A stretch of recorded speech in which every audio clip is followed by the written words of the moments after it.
Hello lovely people, another small tiny experiment that I'm doing with my mid-range drivers. So now I put these 5-inch peerless drivers in there, and I did notice when I was putting them in I still have some wiggle room. And I always wondered when I was building this dash thingy, because I put them flush and they're firing up the glass, and I always wondered how would it be if I could like angle them a bit more towards me, because now as they can see it's like literally 90 degrees off axis, maybe like 85 degrees. But what would happen if they would be slightly slanted, tilted, or angled?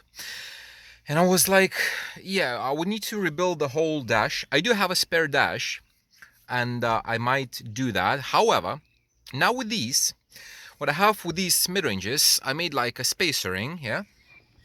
So I have it just like that. The spacer ring goes in there, and then I can put the smaller driver. So what I try to make is something like this.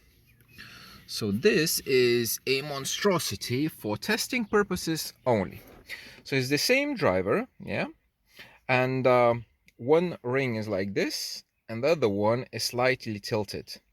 So like now, if I'm gonna mount them like this in the dash, it gives me like what? I want to say like maybe 30 degrees angle, something like that. So basically, instead of being flush in there, they're gonna be something like this. Yeah. So as Peter likes to say in his videos when he's doing like kicks or whatever, playing with millimeters. So let me show you exactly what does it mean, playing with millimeters. So without blocking the view, I'm gonna try to demonstrate how I managed to put these in, because like if I want them like this, yeah, and I want to try to put it like in, it's not gonna go in, yeah. So I cannot, like, if they squeeze but the magnet is too big and I cannot put it in, so what I have to do is I have to turn it all the way around, put it in just like that, and then basically turn so that I would have them facing forward. But I'm planning to test it this way as well, so firing up the glass, and there's literally no, like, what, I don't know, maybe an inch distance, just to see, because I can. So let me try to twist it. If I'm gonna twist that way, it's not gonna go in as well. So playing with millimeters, yeah, just like that. And now it's literally touching the glass.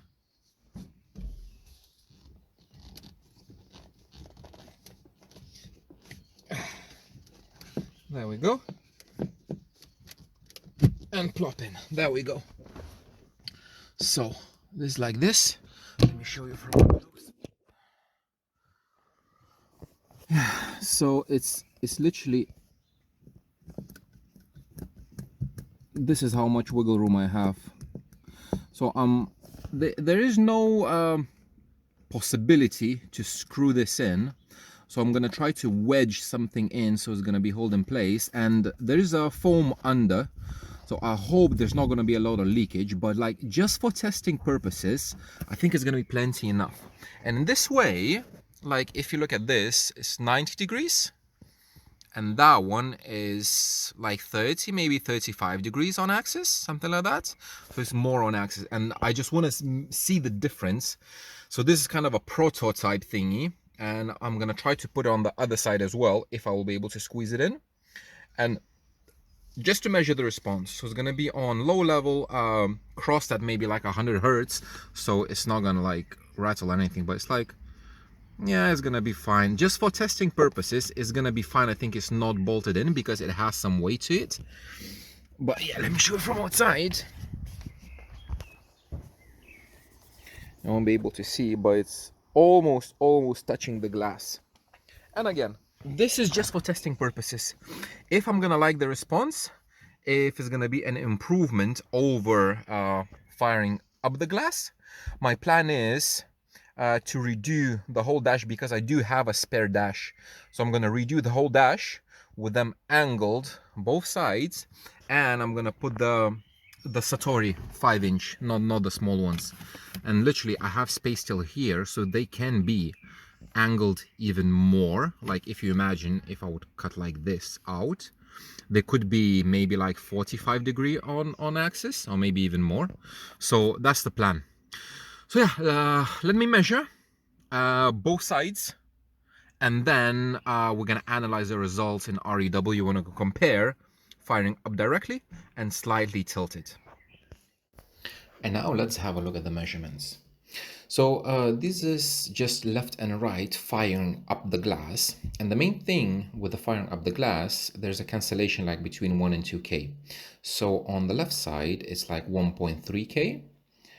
Oh, sorry, on the right side. And on the left side, the passenger side, it is a bit further at about 1.6K. And somebody mentioned in one of the Facebook groups that it might be because of the distance to the glass.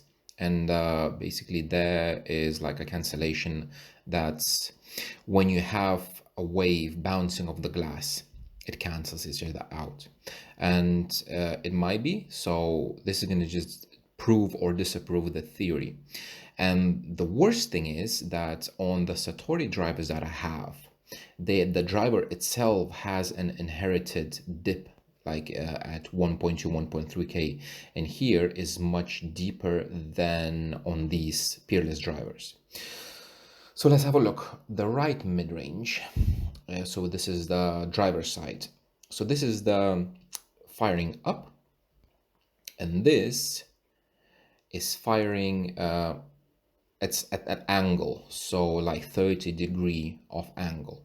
And as you can see, it has slightly bit more level, but because I did measure them on the same level, and this dip is totally cured. So you can see it's like more than 10 dB dip, and it's totally cured, and here as well. So this is just proves, and this dip as well, like 5.8.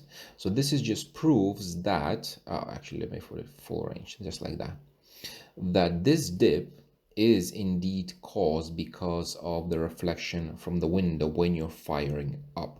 So if you tilt your drivers, in my case like 30 degrees, that dip is cured. And I would imagine if you would tilt the drivers even more, this response would be more linear and you wouldn't see this drop, and it's going to be more linear maybe.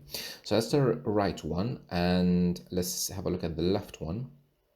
That's the left firing up, the passenger side, and left angled, and as you can see exactly the same. This dip it's like here between here and here is like 10 dB, almost like 5 dB. So this dip is indeed caused by reflection from the window 1.6. So I don't know why is it in a different place, because the distance to the glass is kind of the same. It's just like it's further away, so I don't know. But it cures this dip. What's interesting is that here you have a bit less level for some reason, but the rest is kind of the same. Here as well, a little peak.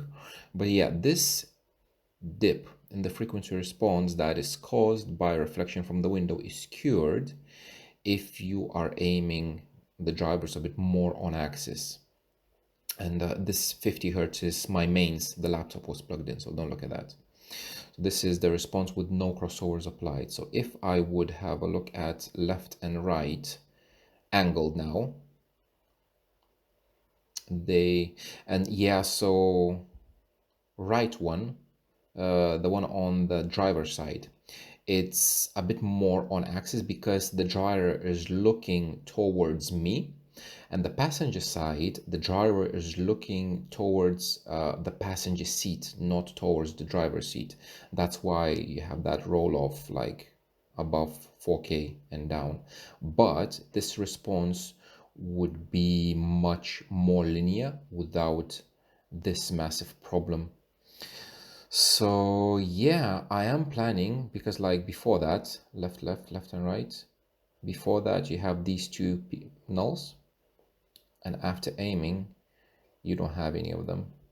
So my plan is gonna be rebuilding the dash, because why not? I have a spare dash anyway.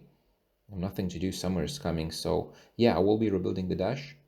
So to summarize, if you're gonna aim your drivers up the glass, you're gonna have a cancellation between 1 and 2K. depending on the driver size and depending on the distance to the glass.